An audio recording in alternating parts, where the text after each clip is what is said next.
చదువు ఎక్కువైతే ఉన్నమతి పోయిందట. మా తాత చెప్తాడు ఈ మాట. నిజమే నానొల్లా? నిజమే అని అప్పుడప్పుడు చాలా మంది రుజువు చేస్తూనే ఉంటారు. అయితే ఎవరన్నా బండో కారో కొనుక్కుంటే వాటికి మంచిగా డెకరేషన్ చేసుకుంటారు. రేడియం స్టిక్కర్లు అతకబెట్టుకుంటారు. మై వైఫ్ మై లైఫ్ అని రాసుకుంటారు. మమ్మీ డాడీ గిఫ్ట్ అని ఇంకా కొందరు పెట్టుకుంటారు. పాపం వాళ్ళ పాయనం వాళ్ళది, అలా తప్పేం లేదనుకోరి. ఇక ఇంకా కొందరు ఉంటారు, చేతికి స్టీరింగ్ అత్తేజాల్ ఇక వాళ్ళ శకలన్నీ రోడ్ల మీద చూయిస్తారు. ఆ సోంటి శకలే మీరు చూడుర్రి, కానీ ఫాలో కాకుర్రి. చిన్నపాటి సన్మానం చేయరు మీరు గంతే. ఇగో కార్ చూడుర్రి, ఎస్యూవి కార్ అనుకుంటా.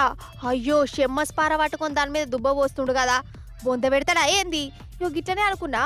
మరి దుబ్బ పోసి ఇడు బొంద పెడతాడా బొందల్నే పడతాడో చూడాలి మీరే.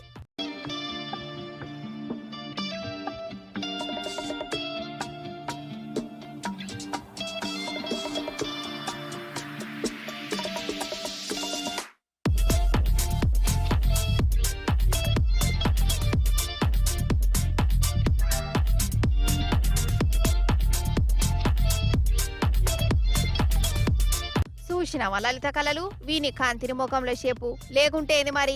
కారు మీద మట్టి దుబ్బ పోసి రోడ్ల మీద నడిపిండు. అదేదో బాలేబాబు సినిమాలో కదా వచ్చినట్టు దుమ్ము దూలి రావాలన్నట వీడు పోయేటప్పుడు. పెద్ద పిససాయిలే ఉన్నాడు కదా. మరి గిట్లా పోతే ఏమన్నా ఉన్నదా కథ? కడుమూల కండ్లలో ఈ మన్ను పడి టక్కర్లు కావా? ఇక వీడు పెద్ద ఘనకార్యం ఏదో వేసినట్టు ఇంకా ఈ సకదానాల పనిని సోషల్ మీడియాలో పెట్టుకున్నాడు. నన్ను చూడు, నా అందం చూడు, నా పోకట చూడు అనుకుంటా. ఇక పోలీసు వాళ్ళు మంచిగానే చూసిర్రు. ఇంకేముంది, 20,000 ఫైన్ కట్టురా బిడ్డ అని నోటీస్ పంపి బండిని సీజ్ చేసిరట.